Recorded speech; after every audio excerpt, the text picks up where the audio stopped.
I've read in some interviews that you did that you kind of don't re-listen to the tracks and the songs as soon as they're released, that you prefer let time pass a little. Yeah. That's still something you experiment with. Yeah, because you're so close to it. It's hard to be objective when you're writing the music, you know. So you get some space and try and hear it fresh, you know. I get it. Yeah, I think it's healthy to kind of. I actually rarely re-listen unless I'm like working on. Yeah, this is what a tour or something. You know, it's like okay. Just because it's like once it's done to me, it's in the past. You know. Okay, this is what I heard. Yes. Obviously, we haven't toured Ascension Codes, so that'll come back into my world. And exactly. So relearn all those parts again. Yeah. So this would have been my question. Is it's now 2.5 years old, almost. My question would be, have you listened back at the tracks? What is your current relationship? Because I think it evolved a bit. I mean, the record to me, all Cynic records don't really have a fit into calendar timelines. They're kind of in their own weird dimension. Okay. Unrelated to like the date it came out. And so it's Ascension Codes is in its own frequency. It's kind of sitting in its own dimension. And I think when it'll be so exciting to actually perform that music because we just played it when we were working on the record, but that was it. So we haven't toured any of those songs, but I'm sure I'll get deep into it and then all right, and have a proper, then go do real Ascension Codes tours. With what happened was obviously between the guys passing and then the anniversary of Focus. And so we did the Focus remix. I thought let's just do this first, Yes, and then we can. Of course. Do Ascension Codes later. And so do you feel that the way you talk about that, I kind of feel like a growing fire, like a want of playing the Ascension Codes tracks coming. Yeah, that's the newest material. I want to look forward, not back. Right. It's I'm looking back for almost more therapeutic purposes than honor. Like, this tour for me is less about a 30th anniversary and more about a celebration of two incredible musicians' lives, that were integral to Cynic since the beginning. Yeah. For sure. And so, by the way, talking about that leads us to kind of the second topic that I wanted to cover. It was like the lineup thing. Because, of course, the passing of Sean Reinhardt and Sean Malone was... And by the way, I know that it was like... You said it was the hardest thing that you ever had to do in your life, like finishing Ascension Codes. So I think in the name of every Cynic fans, we can say thank you for having really pushed yourself this way, because as I said earlier, it's maybe my favorite from Cynic, and I think I'm not the only one, so just thank you.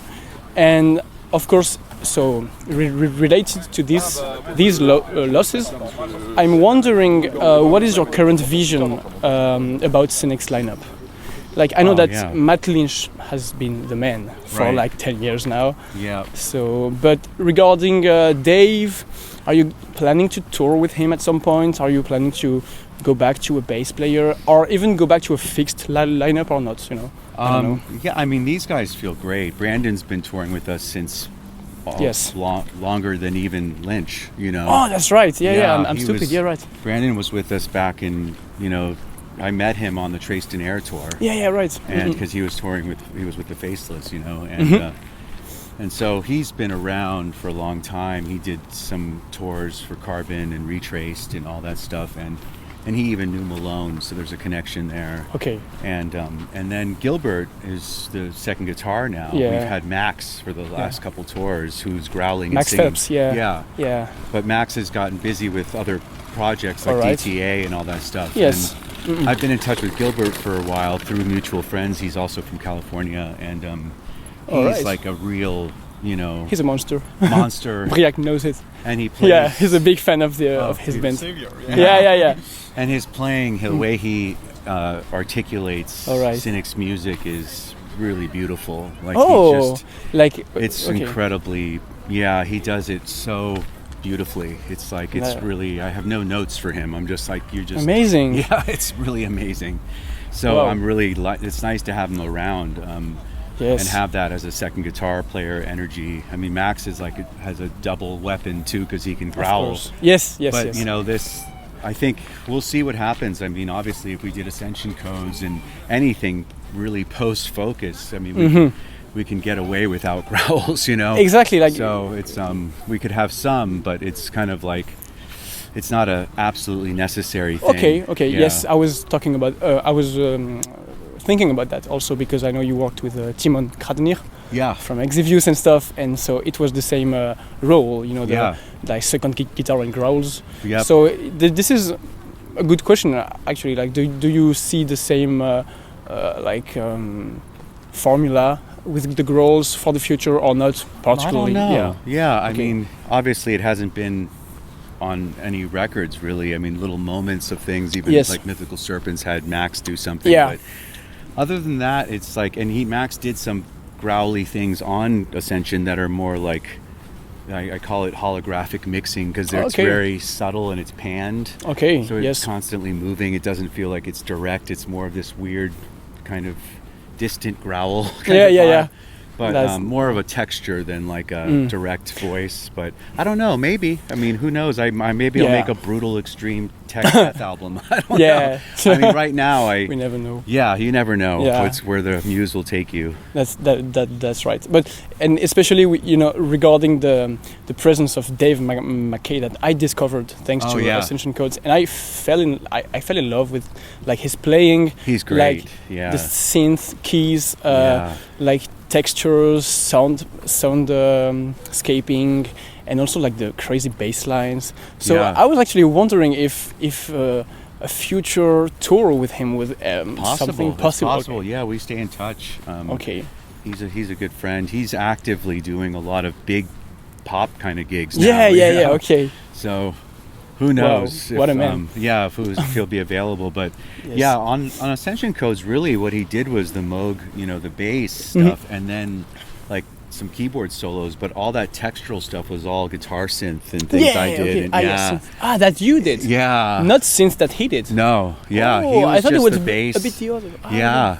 I know people were thinking because it sounded all this synth work, but it was all like this is crazy. Me doing weird shit with synths and guitars. It reminds me of something. It's a total different genre, but I remember watching Architect's unboxing Pro Tools video. Oh yeah. Where there were all of these crazy soundscape sounds, and actually the engineer told us in the YouTube that it was only guitars, like manipulation of the guitars and stuff. Yeah. So it reminds me of this. Yeah. Another genre. I like making guitars not sound like guitars. Exactly. Yeah. This like. I want to take a picture of this crane. Yeah. Go. What's the story of this thing? It's so cool looking. What's the story? I don't know. I don't have the background. Yeah, I wonder. It was like used to probably build here, but then they just left it alone or something. Let it be here, or is it a real sculpture? Incroyable.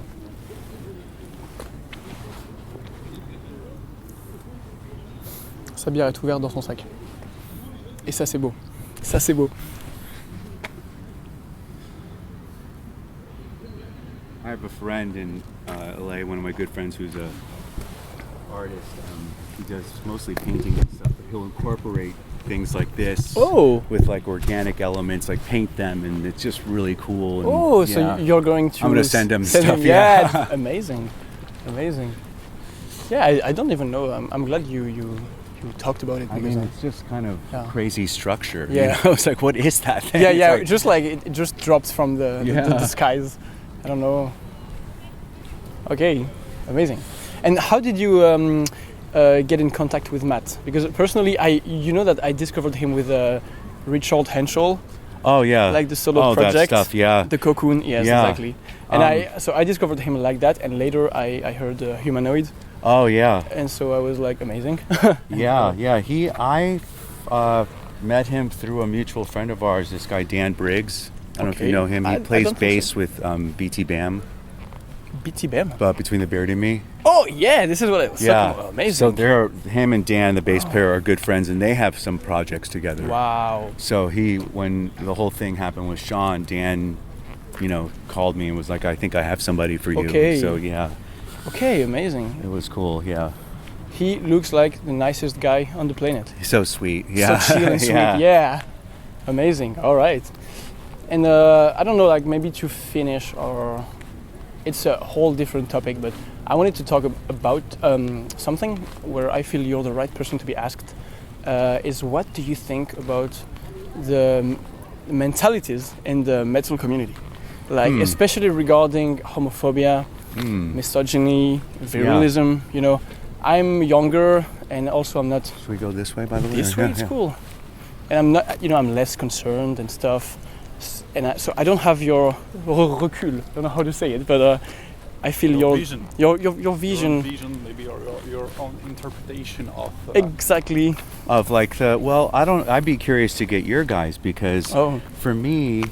Obviously, you know, when I was a teenager and playing in these extreme metal bands, like Death, you know, it was tough. Like you know, the guys, everyone's just, you know, and all the guys are super macho, and it was this whole over masculine kind of attitude in metal, and we were just these like artists, you know, like especially Sean and I, kind of queer artist boys who were just like wanted to make cool music, and we happened to like extreme music too. Obviously we were into all kinds of stuff, but it was hard. I mean, it was back then, it was extremely hard, because it was, you know, it was every other word you hear was some slur, some homophobic slur or something. It was, you always felt so, but you know, it made us tough. We were tough kids because of that. Because we had to be. It didn't break you. It hurt. It hurt, but it didn't like. It made us tougher. Yeah, wow. It was just like, you know, we're gonna have to. Yeah. But at the same time, I mean, it sucked. You know what I mean? To be kind of around that, because you felt like it was so normal to be against being gay. It was so like homophobia was so. Now, I mean, you still hear it, right? It's still a thing. This is where I wanted to bring you. This is like, I know that we still hear it. I personally hear it too much. Oh, really? I was surprised being in Paris, you know. Yeah, so it kind of, actually, I think we're in a particular era where also we're getting over, I mean, like, if we hear it once, it's already too much. Exactly. So we tend to say we hear it too much. Right. You know what I mean? Yeah. This is where I wanted to bring you. Yeah, I mean, it's come a long way. I will say that. Like, you know, you look how young people are coming out now. It's like the movement has progressed a lot. Obviously, it's not illegal in most countries. Exactly, it still is in some, but marriage is, you know what I mean? Like, we've come a long way. But I think there's a lot of behind the breath, quiet homophobia that just isn't right. It's like people act tolerant, but really they're not, kind of thing. There is this kind of cheval de Troie, I don't know how to say it, but like fake thing. Exactly. But you know, it's like, to me, I just think I don't care about what people think anymore. You know, I'm like just gonna do what I want to do and live my life, and it's not what they think of it is none of my business. I don't, you know. All right, so it doesn't affect you. It doesn't affect me. I mean, I'm just like. Yeah, as long as I'm not in harm, you know, I'm not afraid of being harmed or in danger of, you know, but it's, I mean, it's interesting because as much as you do think it is culturally accepted, it still is like a minority of a minority. It's a very small subculture. But when you live as a gay person, it's like, because you have a lot of gay friends and community, it's like you think it's kind of everywhere, but it's not, you know. And there's a lot of heterosexual people who don't even know a gay person still, right? Which is kind of mind-blowing. Right. But or they don't know that their cousin is, you know, exactly. They're not out yet, right? Exactly. But it's it seems better. I mean, what do you think? Like, how, because the metal scene, it just seems like more accepted. There's obviously more openly, there's like guys that have come out in the scene, right? Yes, for sure. I think, like, personally, I kind of took a step back to the metal spheres, like even in my teenage years. I really like, maybe it's not only homophobia, and once again, it doesn't attack me, like, you know, personally, directly, but it's just maybe some lack of representation, some, you know, misogyny and kind of virilism, like a bit under kind of every, you know, everything.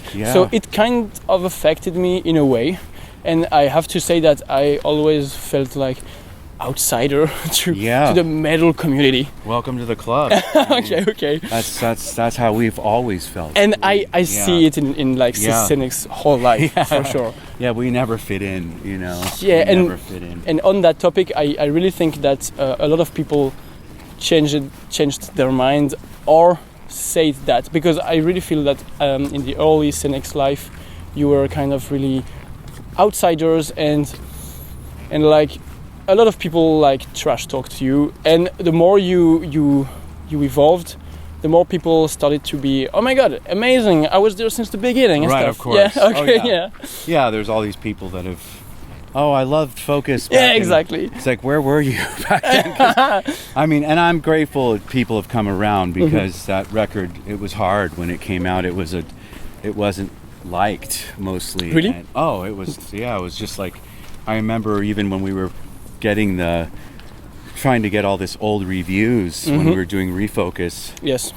I found a folder from our old publicist from Roadrunner, and it was like a stack of reviews. I think 3 were good, and the rest were just like, this band is odd and they don't know what they're... It was terrible. I mean, that's partially why we broke up, because we felt unloved. Oh, really? This is the reason? I mean, we felt we were frustrated with the music business. We felt we were dealing with all the queer stuff, and obviously we felt completely misunderstood, and like we didn't belong anywhere. So we were just this like, is crazy. Why should we keep doing this?